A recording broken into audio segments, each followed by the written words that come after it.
Ադրբեջանցի զինվորները հայ դիրքապահներին չեն ստուգում, մամուլում հայտնված սկանդալային լուրն առաջին անգամ պաշտոնապես հերքվել է։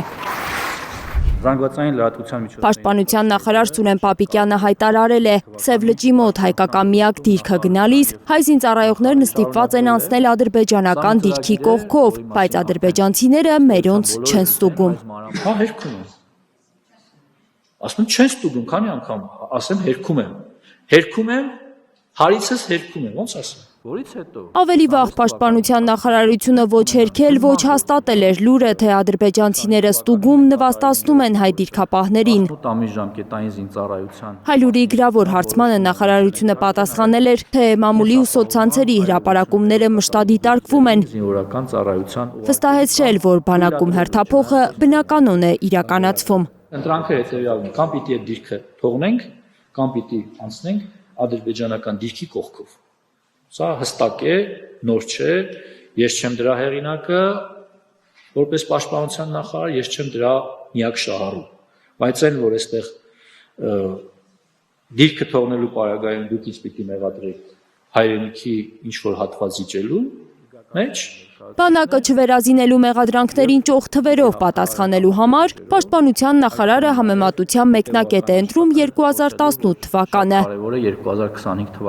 Նախահեղափոխական ժամանակաշրջանը։ 2025-ին 2018-ի համեմատ պաշտպանական ծախսերն ավելացել են ավելի քան $1 միլիարդ, վստահեցնում է Պապիկյանը։ Շատ են քննադատությունները այն մասին, որ պաշտպանության ոլորտին տրամադրվում են քիչ ծախսեր, պակաս ծախսեր, եւ այս թվերը խոսուն են։ Բայց սա չի նշանակում, թե տնտեսությունը գամելու ենք սպառազինության ձեռքբերմանը, որևէ երկրի, այդ թվում Ադրբեջանի հետ մրցավազքի մեջ չենք մտնելու, ասել է նախարարը։ Նա այսպես արձագանքել է դիտարկմանը, որ Ադրբեջանը սպառազինությունների ձեռքբերման ծախսերն ավելացրել է, իսկ Հայաստանը ռազմական բյուջեն կրճատել է 15%-ով։ Մենք չենք պատրաստվում մտնել մրցավազքի մեջ եւ մեր ողջ տնտեսությունը գամել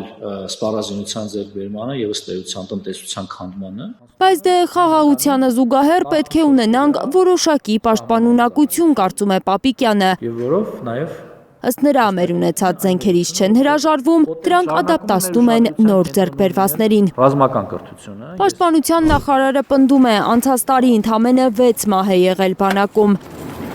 Մեկը կայծակի հարվածի, մեկը հոսանքահարման, երկուսը առողջական խնդիրների պատճառով եւ երկուսը ինքնասպանության։ Մյուս 24 զինծառայողների մահը ըստ նրա կապ չունի ծառայության հետ։ Եվ ես կարծում եմ, սա այնպիսի վիճակագրություն է, որը իհարկե բարդ է ասել գոհացուցիչ, հաշվի առնելով, որ դա մահվանն է առնչվում, բայց չեմ կարող նաեւ չգնահատել, որ մենք ունենք էական արդյունքներ։ Գոհ չէ Պապիկյանը բանակում կանանց ներգրավման տեմպերից, որը տղամարդկանց մեղքով է ըստ նրա։ Թիվը Եղբայրները, հայրերը, ամուսինները չեն թողնում կանանց ծառայել բանակում։ Այստեղ մեր մոտ կա պատկերացումների, մենտալիտետի, ավանդույթների, այսպես ասած, բախում ծրագրի կամ աղջիկների ցանկության հետ։ Եվ սա Իրենց որդիներին ծառայությունից ամեն կերպ ազատելու փորձեր անող մարդկանց դեմ պայքարի տարբերակ է գտել Պապիկյանը։ Նաև կարևորում եմ Պաշտպանության նախարարությունից հեռացրել է բոլոր այն աշխատակիցներին, եռամյա ծրագրով, որոնց տղաները այլ երկրի քաղաքացի են։ զինվորական Նախարարի այս քայլը, եթե անգամ բարոյական առումով շոկային չէ, իրավական առումով խիստ խոցելի են համարում շատ իրավապաշտպաններ, խտրականության դրսևորում է։ Իհարկե անմեղության կախավարկածը հաշվի առնելով ես չեմ կարող դատարացել նաև հիվանդություն ունեցողների նկատմամբ, բայց ամեն դեպքում կասկածի որդը շարունակում է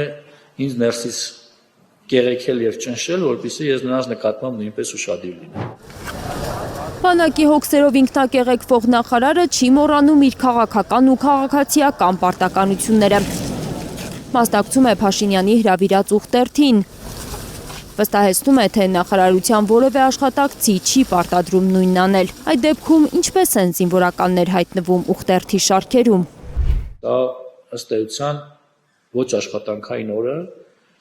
ոչ քաղաքական միջոցառման մարդու ցանկության մասնակցությունն է։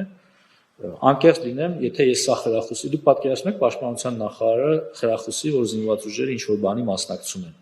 Այսինքն այդ ժամանակ դուք 1, 2, 3 հոգու կարձանագրեք, թե կարձանագրեք հազարավոր եւ տասնյակ հազարավոր մարդկանց։ Փաշինյանի ուխտերթին մասնակցած գեներալ Կարեն Շաքարյանին Արցախի հերոսի կոչումից զրկելու Արցախի նախագահի պաշտոնակատար Աշոտ Դանիելյանի որոշմանն էլ է արձագանքում Պապիկյանը։ Արցախի նախագահի ինստիտուտը չի ճանաչում։ Եվ բացառում եմ, որ Հայաստանի Հանրապետությունում օրինական կառավարությունից զատ որևէ այլ մարմին կարող է լինելու գործեր։ Ինչ որ մտածածին առ ոչինչ, գուցե վիրտուալ մարդիկ իրենց վիրտուալ որոշումներով լցնում են դաշտը, համացանցը դուք եք։ Ինքը զինվորական չէ, ուսադիրներ չունի, իր քաղաքական գործունեությունը ոչ միայն արգելված չէ, այլև խրախուսելի է, հայտարարում է Պապիկյանը, Կարծում եմ ճիշտ չի, ես որը ինչպես իր քաղաքական առաջնորդը չի մասնակցում այն պատարակներին, որի ժամանակ հնչում է վեհափառի անունը։ Ես չունեմ ինֆորմացիա, որտեղ է վկայակոչվում Կտրիժ Ներսիսյանի անունը, որտեղ չի վկայակոչվում։ Եթե ես միտեղ մասնակցեմ, վստահ եղեք, որ չի վկայակոչվում։ Զինված ուժերի հոգևոր առաջնորդության Քանաքեռի Սուրբ Աստվածածին եկեղեցում պատարակներին չի երևում պաշտպանության նախարարը։ Մասնակցել նաև Արդյոք այնտեղ հրաժարվում են Փաշինյանի ճաշակով պատարակ մատուցել։ հետո նրանք կարող են Լիլիթ Սարգսյան, Հայկ Ավանեսյան, Նորայր Շարբաթյան եւ Գագիկ Տեր-Ղազարյան, Հայլուր։ Հայաստանում եւ աշխարհում տեղի ունեցող իրադարձությունների մասին առաջինը իմանալու համար բաժանորդագրվեք մեր ալիքին։ Սեղմեք զանգակը, որ բաց չթողնեք ամենահրատապը, ամենակարևորն ու հետաքրքիրը։